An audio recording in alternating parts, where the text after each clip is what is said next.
Hello everyone, welcome to YouTube channel Code Guard Academy. आज की इस वीडियो में हम ओएसआई मॉडल के बारे में डिस्कस करेंगे कि ओएसआई मॉडल क्या होता है। ओएसआई मॉडल जो है एब्रीविएशन है ओपन सिस्टम इंटरकनेक्शन का, जो कि डेवलप किया गया था एक स्टैंडर्ड ऑर्गेनाइजेशन ने जिसका नाम है आईएसओ, जिसका एब्रीविएशन है इंटरनेशनल ऑर्गेनाइजेशन फॉर स्टैंडर्डाइजेशन, जो कि 1984 में डेवलप किया गया था। ये हमें लॉजिकल फ्रेमवर्क प्रोवाइड करता है कि डेटा का कम्युनिकेशन प्रोसेस कैसे होता है नेटवर्क के ऊपर, नेटवर्क के अंदरों अंदर, मतलब कि जो डेटा का कम्युनिकेशन प्रोसेस होता है वो कैसे काम करता है। ये हमें लॉजिकल एक फ्रेमवर्क प्रोवाइड करता है। ये याद रखना कि लॉजिकल फ्रेमवर्क प्रोवाइड करता है। और ओएसआई मॉडल के अंदर हमारे पास 7 लेयर आ जाते हैं। ये 7 लेयर का आर्किटेक्चर होता है और हर एक लेयर की स्पेसिफिक फंक्शनैलिटी होती है। मतलब कि जो है एक लेयर की जो फंक्शनलिटी है वो दूसरे लेयर से डिफरेंट होती है और अलग अलग फंक्शनलिटी स्पेसिफिक होती है। और जो सातों लेयर है वो कोलाबरेटली एक दूसरे के साथ मिल के काम करती हैं, डेटा को ट्रांसफ़र करने में मदद करती हैं, एक दूसरे के साथ साथ कर मतलब के काम करती हैं ताकि डेटा को ट्रांसफ़र किया जाए एक नेटवर्क से दूसरे नेटवर्क के ऊपर विदिन, मतलब कि सारी दुनिया में डेटा को ट्रांसफ़र किया जाए एक नेटवर्क से दूसरे नेटवर्क के थ्रू। ये आर्किटेक्चर है 7 लेयर्स ऑफ ओएसआई मॉडल का।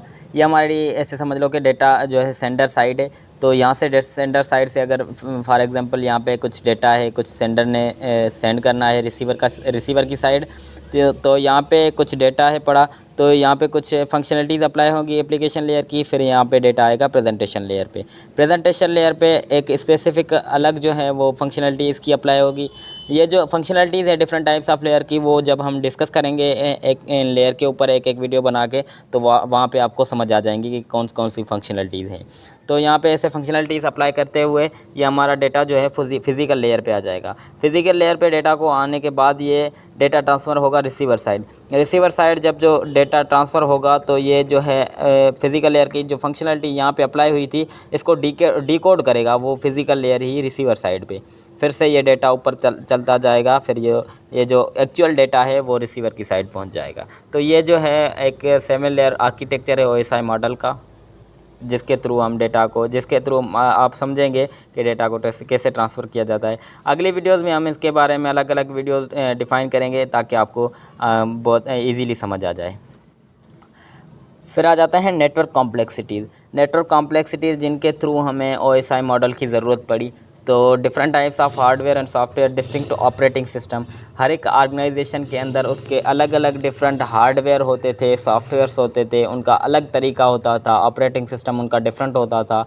तो उसकी वजह से जो है डेटा को ट्रांसफ़र करना, मतलब कि एक ऑर्गेनाइजेशन को दूसरे ऑर्गेनाइजेशन से कम्युनिकेट करना बहुत ही डिफ़िकल्ट पड़ता था, कॉम्प्लिकेटेड पड़ता था। और हर एक का मतलब कि ऑर्गेनाइजेशन का फॉर्मेट अलग होता था, उनकी जो एक्सचेंज कन्वेंशन थी, लाइक कुछ एस्की कोड्स यूज़ करते थे, कुछ डिफरेंट कोड्स यूज़ करते थे, और उनकी जो डेटा टाइप थी वो भी डिफरेंट होती थी। तो इन वजह से जो है नेटवर्क की कॉम्प्लेक्सिटीज़ बढ़ गई और जो है एक नेटवर्क से दूसरे नेटवर्क के ऊपर कम्युनिकेट करना डिफ़िकल्ट हो गया था। तो इस वजह से हमें why do we need OSI model. OSI model की हमें इसकी वजह से ही ज़रूरत पड़ी कि इनकम्पेटेबल हार्डवेयर और सॉफ्टवेयर की इश्यूज़ कॉम्प्लिकेटेड जो थे, एक्सपेंसिव और वेस्टफुल होते थे। इसकी वजह से हमें ओएसआई मॉडल की ज़रूरत पड़ी ताकि हम इजीली डेटा को ट्रांसफ़र कर सकें, कम्युनिकेट कर सकें।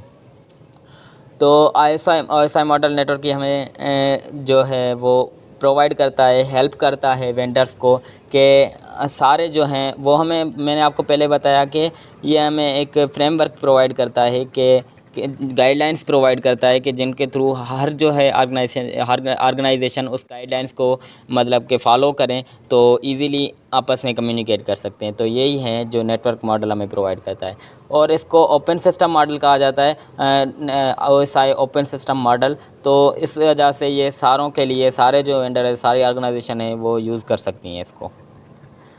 अगर लास्ट में हम समरी में आ जाते हैं कि ओएसआई मॉडल जो है वो एक हार्डवेयर भी नहीं है, सॉफ्टवेयर भी नहीं है, कोई प्रोटोकॉल भी नहीं है, ये फिज़िकल मॉडल भी नहीं है इवन। ये एक लॉजिकल सेट ऑफ गाइडलाइंस हैं। एक आईएसओ जो ऑर्गेनाइजेशन है उसने हमें कुछ सेट ऑफ गाइडलाइंस दी हैं ताकि जो हमारे जो है डेवलपर उनको गाइडलाइंस को देख के हमारे जो है सॉफ्टवेयर्स या ऐसे ही बनाएं ताकि हम कम्युनिकेट कर सकें अदर ऑर्गेनाइजेशन के थ्रू, चाहे उनका ऑपरेटिंग सिस्टम डिफरेंट हो, चाहे उनके हार्डवेयर सॉफ्टवेयर डिफरेंस हो, तब भी हम उनके साथ कम्युनिकेट कर सकें। तो ये होता है, मतलब कि ये है OSI मॉडल, एक लॉजिकल मॉडल है और सेट ऑफ गाइडलाइंस हैं उनके उसमें अंदर।